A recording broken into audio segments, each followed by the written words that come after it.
The financial planning industry has slammed the government's latest plans to shake up the sector, claiming the only winners will be the big banks and other institutions such as industry super funds.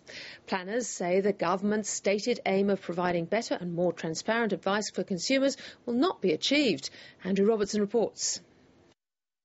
Major changes aimed at ridding the financial planning industry of conflicts of interest have been well flagged since the Ripoll inquiry, which followed the collapse of Storm Financial and Westpoint. As the Minister for Financial Services, I and the Gillard government are committed to implementing reforms that are in the best interests of consumers. Financial planners don't see it that way, though. They see a government that has its own conflicts. We see a lot of favouritism and a lot of advantage to the union-led industry fund sector, where funds are being directed to them with little effort.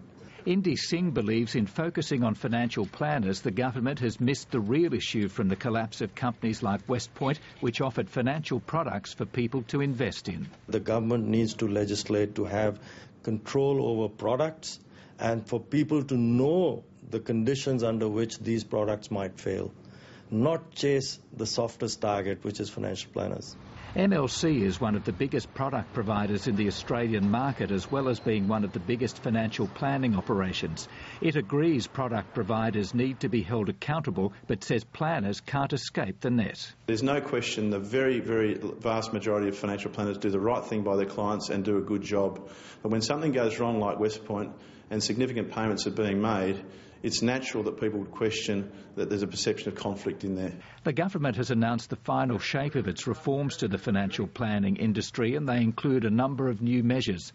Among them, a ban on commissions for insurance sold within superannuation, expanding a new form of limited single-issue advice, and clients having to opt into advice every 2 years.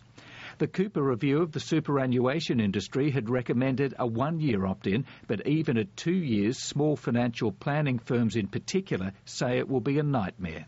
I've got one assistant. We've got to have to mail out to around 300 clients. A lot of those clients, even though they're happy with the service, just by the human nature, are not going to return those forms, so it's going to be mailing out, following up, probably following up again.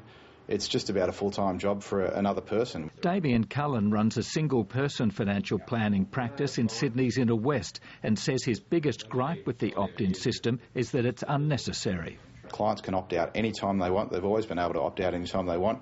We can be sacked at a moment's notice. All a client's got to do is write a letter to the fund managers and we're sacked. So for the board meeting tomorrow... Richard Clippen is head of the Association of Financial Advisors, a group which represents 7,000 financial planners. He believes the reform burden placed on small firms like those run by Damien Cullen will drive many people out of the financial planning industry, leaving consumers worse off. In most sectors of the industry, you end up with an oligopoly type of setup where you have 2, maybe 3 or 4 major market players. They can set prices, they can squeeze competition. Richard Clippen also believes consumers will suffer from the ban on commissions for insurance within superannuation because people will stop buying it. The notion that people live in separate tax structures is a misnomer, and we think it's only going to add cost. It's going to add red tape and it's going to add confusion to the marketplace. The government is hoping the legislation for its future of financial advice reforms will be before Parliament by the end of the year.